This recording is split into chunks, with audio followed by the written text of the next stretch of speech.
Mengelola pelaksanaan kegiatan sertifikasi kompetensi. Bagaimana proses mengelola pelaksanaan kegiatan sertifikasi kompetensi di LSP? Berikut proses-prosesnya. Proses pertama, mengelola penerimaan permohonan sertifikasi. A. Tetapkan personil atau tim yang menerima permohonan sertifikasi. B. Siapkan formulir pendaftaran sertifikasi.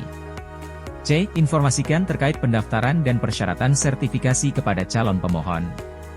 D. Pastikan formulir pendaftaran dari pemohon telah diverifikasi oleh asesor atau tim asesor yang telah ditetapkan untuk selanjutnya dapat dipastikan diterima atau tidak diterima sebagai peserta asesmen. Proses kedua, mengelola pelaksanaan asesmen. A. Tetapkan tempat uji kompetensi sesuai dengan kebutuhan.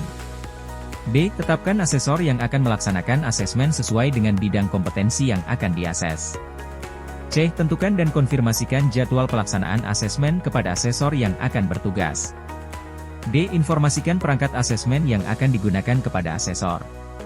E. Validasi dan uji coba perangkat asesmen yang akan digunakan sebelum digunakan.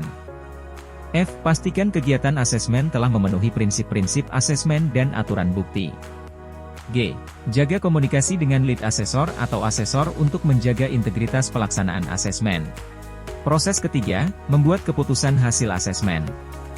A. Analisa berita acara pelaksanaan asesmen yang memuat rekomendasi pelaksanaan asesmen oleh asesor atau tim asesor. B. Lakukan rapat penentuan keputusan oleh tim teknis. C. Atasi masalah yang timbul dalam pelaksanaan asesmen, termasuk kemungkinan adanya banding dari peserta asesmen. D. Buat keputusan pemberian sertifikat dengan surat keputusan yang ditandatangani oleh pimpinan di lembaga sertifikasi. E. Terbitkan sertifikat kompetensi sesuai dengan skema sertifikasi yang diajukan oleh peserta. F.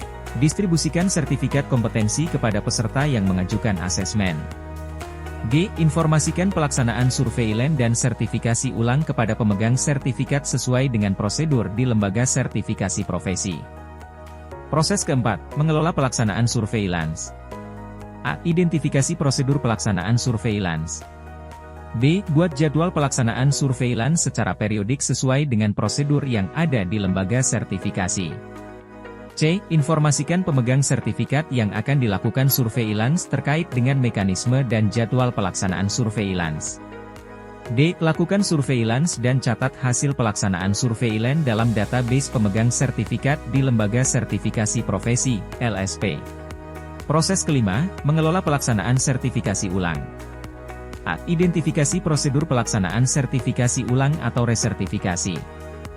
B. Identifikasi pemegang sertifikat kompetensi yang akan berakhir masa sertifikatnya. C. Informasikan prosedur resertifikasi dan persyaratan resertifikasi kepada pemegang sertifikat yang akan berakhir masa sertifikatnya.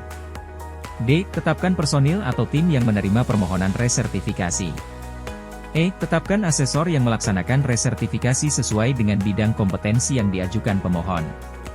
F. Pastikan laksanakan resertifikasi sesuai dengan prosedur pelaksanaan asesmen dan sesuai dengan prinsip-prinsip asesmen. G. Buat keputusan perpanjangan sertifikat sesuai dengan rekomendasi asesor. Proses keenam, mengelola penggunaan sertifikat. A. Identifikasi kode etik pemegang sertifikat dan peraturan penggunaan sertifikat sesuai dengan ketetapan di lembaga sertifikasi. B. Informasikan kode etik pemegang dan peraturan penggunaan sertifikat kepada pemegang sertifikat. C. Tindaklanjuti keluhan, jika ada keluhan terhadap penggunaan sertifikat sesuai dengan prosedur keluhan di lembaga sertifikasi profesi. D. Kaji tindak lanjut terhadap keluhan yang diajukan terkait dengan pemegang sertifikat, bersama pemegang sertifikat dan pihak yang mengajukan keluhan subjek keluhan dan buat resolusi yang hasilnya dapat diketahui oleh publik. Dalam mengelola pelaksanaan kegiatan sertifikasi kompetensi di LSP. Berikut proses singkatnya. Proses pertama, mengelola penerimaan permohonan sertifikasi. Proses kedua, mengelola pelaksanaan asesmen. Proses ketiga, membuat keputusan hasil asesmen. Proses keempat, mengelola pelaksanaan surveillance.